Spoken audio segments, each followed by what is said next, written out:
नमस्कार, मैं हूं आपके साथ शिप्रा झा। इन दिनों देश में नई बहस छिड़ी हुई है। सुप्रीम कोर्ट बनाम संसद के बीच शक्तियों को लेकर बयानबाजी चल रही है।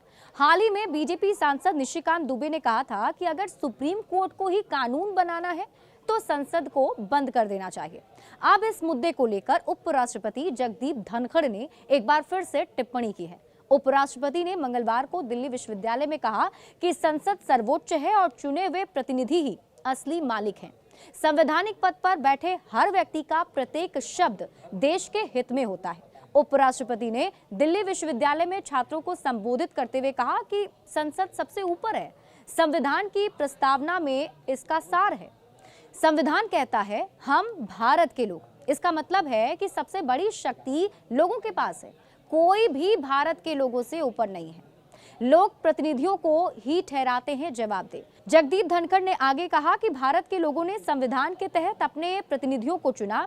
ये प्रतिनिधि ही लोगों की इच्छा और आकांक्षाओं को व्यक्त करते हैं। लोग चुनाव के दौरान इन प्रतिनिधियों को जवाबदेह ठहराते हैं। चुने हुए प्रतिनिधि ही संविधान के असली मालिक हैं। वे ही तय करते हैं कि संविधान में क्या लिखा जाएगा। जगदीप धनखड़ ने जोर देकर कहा कि संविधान में संसद से ऊपर कोई नहीं। संसद उतनी ही सर्वोच्च है जितना कि देश का हर एक व्यक्ति। हम भारत के लोग में हर व्यक्ति लोकतंत्र का एक परमाणु है। इस परमाणु में शक्ति है। ये शक्ति चुनाव में दिखती है और इसलिए हम एक लोकतांत्रिक देश हैं। आपको बता दें कि विपक्ष ने उपराष्ट्रपति के इस बयान की आलोचना करते हुए उन्हें एक बार फिर संविधान सभा की बहसों को देखने की सलाह दी है। राष्ट्रीय जनता दल के नेता और राज्यसभा सांसद ने कहा कि उपराष्ट्रपति एक सम्मानित संवैधानिक पद पर हैं। संविधान में न्यायपालिका और विधायिका के बीच संतुलन की बात कही गई है। संविधान ही सबसे बड़ा मार्गदर्शक है।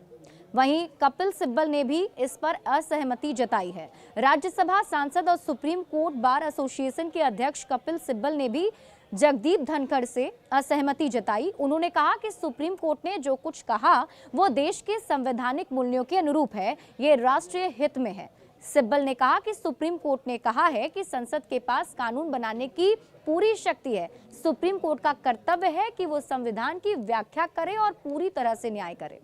राष्ट्रपति को निर्देश के बाद ही ये बहस शुरू हो गई थी। देखिए, उपराष्ट्रपति का ये बयान ऐसे समय में आया है जब हाल ही में उन्होंने सुप्रीम कोर्ट के उस फैसले पर आपत्ति जताई थी जिसमें राष्ट्रपति और राज्यपाल को विधेयकों पर फैसला लेने के लिए समय सीमा तय की गई थी। जगदीप धनखड़ ने कहा था कि हम ऐसी स्थिति नहीं रख सकते जहां आप भारत के राष्ट्रपति को निर्देश दें।